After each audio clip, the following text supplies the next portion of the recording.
More of us are living in cities. Cities are changing faster than ever, as are the needs of people living in them. Ageing is the big demographic shift. You put that together with urbanisation, you're seeing the two big demographic shifts across the world. Urban populations, more people want to live in cities and grow old in cities. In 15 years' time, at least a quarter of the world's population living in cities is going to be aged 60 and over. But are we ready for this change? Who is representing the older population? Who's actually making sure these people are happy? Who's making sure that they are part of the community? I'm not ready to sit back and just let other people make decisions for me where I live. I want to use the city, but it's not been designed with people like me in mind.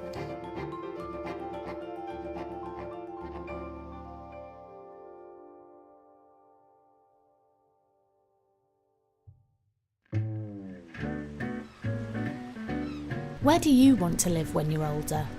In the past, many associated retirement with somewhere warm, often by the seaside. But increasingly, this isn't the case.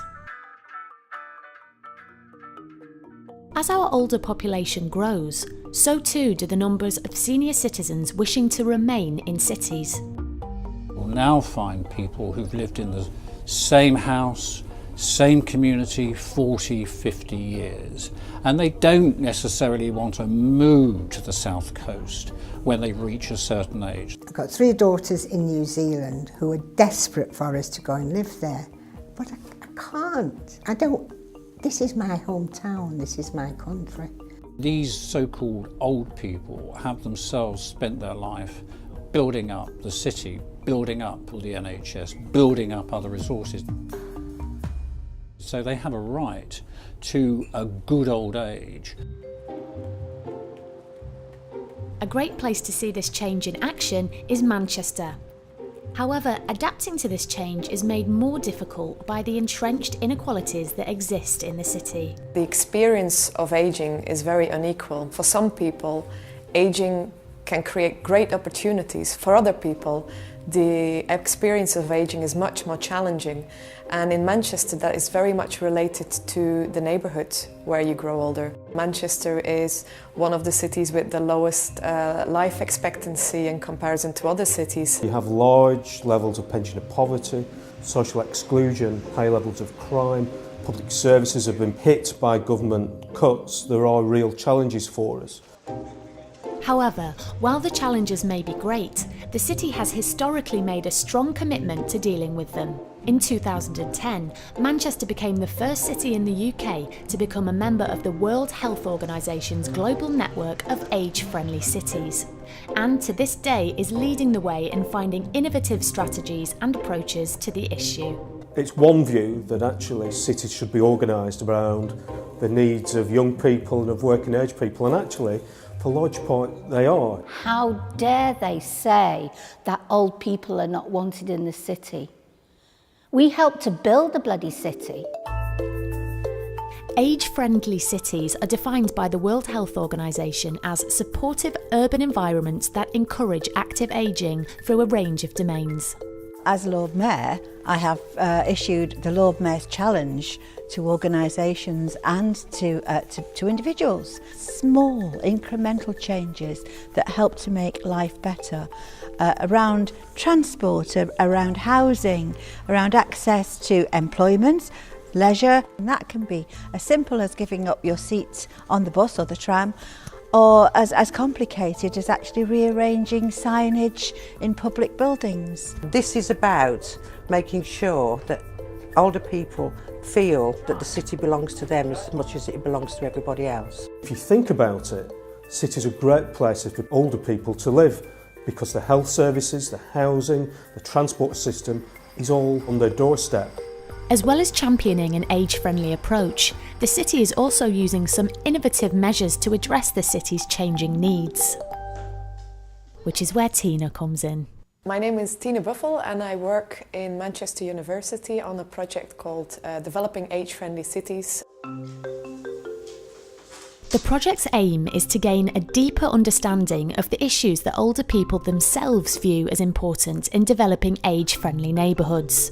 123 people participated in 14 focus groups. But what is really innovative was that the older people themselves then conducted 68 interviews with hard-to-reach older residents about their needs to age well in the community. We have trained 18 older co-researchers. These older co-researchers actually went out in their own community, in the neighbourhood where they are living, to recruit what we call the more difficult to reach older people. People who live in social isolation, people who live in poverty. The older co-researchers played a key role in all stages of the research, including the planning, the design, data collection and implementation phases. This is hardly new. You could argue we've had a whole history of community consultation since the 1960s, but most of the projects did not involve the different groups they were trying to reach out to. They had professionals who are often doing the job. The elderly people, they could be very suspicious if you don't approach them in the right way. People don't trust sometimes public services and other services. Somebody with a clipboard, yes, no answers. Somebody who looks a bit authoritative, he's a professor, he's doing his PhD. Not willing to spend an hour with you listening, really listening. By recruiting older people as co-investigators, the research was able to gain a more detailed insight into the needs of older residents and get a clearer understanding of the way in which an age-friendly community might be developed. By going to them directly, I was really amazed, by what I heard from some of them. I was really amazed. I couldn't stop them. I thought I know a lot, but they educate me a bit. It's not about wanting information from people because they're a certain age or a certain ethnicity or a certain gender. It's about valuing people for who they are. The gentleman kissed my hands and he said no one has ever asked him his opinions before.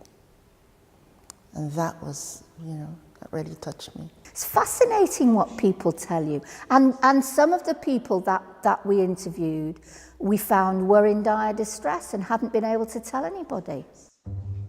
As well as conducting the research, Tina is training her team of co-researchers to analyse or code the results of the qualitative field research. My name is Elaine. I'm retired, but I'm much more busier than I was when I worked. Today, we have been trained in co-researchers, and today I've learned something. We are coding it. It's a kind of analysis of what was said. The older co-researchers are really involved in the data analysis and looking at the data that comes out of the research. It's looking at the paragraph, seeing what comes out to us, and we put names of that paragraph, for example, loneliness or civic duties or things like that. It's very high-powered. It seems simple, but this kind of approach brings data to life and reveals key priority areas that can be targeted by local authorities. So what has it uncovered? Alexandra Park is the second largest park in Manchester, but it has been neglected for years. The whole place is not friendly. People do not feel freely to go and visit it, partly because of security, partly because it's not conducive to everybody with limited mobility, for example. The park has recently undergone an extensive redevelopment. Some of the co-researchers took part in the planning, putting age-friendly principles into the design, including more accessible paths and improved age-friendly seating, with armrests designed specifically for older people. If you go into that park now, everything was designed with everybody's age concept in mind. As well as the regeneration of public spaces like this, the scheme has identified the need for better local transport, as well as the importance of social meeting spaces within the neighbourhood. Welcome to Chiltern Good Neighbours, a neighbourhood care group that has been providing social, practical and emotional support for older community members since 1967. What strikes me when you walk in here is, firstly, is the sound. There's a very lively hubbub. I came when I lost my husband, and it was the best thing that I ever did. Being stuck in the house, in the flat, was terrible. When somebody said, come along to Good Neighbours at Chorlton, I thought, oh, all them old folk there. Real, you know. Anyway, I came. As well as providing support for the older community members, Chorlton Good Neighbours aims to harness the potential of this community by encouraging them to support other community groups. They introduced me to be a voluntary service. I come on a Tuesday to toddlers. I help out voluntary to the toddlers. It's, you know, it's like another world really to me. I don't know, we couldn't do without Chorlton Good Neighbours. The people that come here, definitely, they love it. A lot of people would be very lonely, I think. It is loneliness, it is. Some of them have nobody at all. When people are isolated like this, they can become hard to reach, which makes helping and supporting them extremely difficult. As a community worker, it's always been very difficult to get information out to people who live in this sprawling community that we live in. So the Age Friendly project was thought of as a way of finding alternative ways of connecting with people. There's a growing amount of evidence that shows the connection between social relationships and good health. We already know that if people are more socially connected, if they're more active, if they take more exercise, if they have more friends, they have better relationships, they live longer. They'll have a healthier later life. And if you have a healthier later life, you're not making so much claims on resources. But Chorlton Good Neighbours is only half the story. Tina's project is helping the older community to help themselves. Some of the co-researchers have really proved to become community activists around the age-friendly agenda. They said it was a priority to do work around loneliness and social isolation, so we were successful in bringing £10 million to Greater Manchester to do work around loneliness and social isolation. So why isn't everyone doing this? The challenge is that it's quite time-consuming. It involves really intense levels of contact with community organisations, with different groups of people, and it also involves a very rigorous recruitment process. In these times of austerity, can we really commit this level of time and resources to gaining insight? We know that there's not going to be huge change in the resources available to our programme. And what we've been trying to do is think through what age-friendly communities means in a period of permanent austerity. What we need to try and do is really create a sustainable involvement of older adults. If I would want to take this research project one step further, is to work with older people, not only as the co-researchers, but also as the people who are training other older co-researchers. It's about a kind of model of training the trainers. And then that's one opportunity how you can multiply it. The continued success of this project relies heavily on innovative partnerships like the one seen here in Manchester, between the University of Manchester, the Manchester Institute for Collaborative Research on Ageing, Manchester City Council and community organisations. Innovative partnerships of people who work together is really the way forward. When you bring it down to the base level, what we're talking about here is equal opportunities.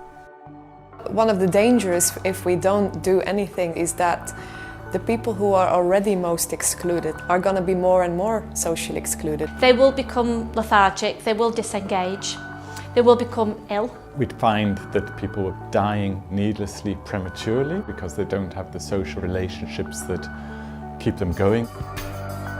Manchester might be leading the way, but it's definitely something that is translatable to other contexts. It's happening in downtown Hong Kong and it's happening right across Europe. In 2010, there were 10 cities signed up to this agenda.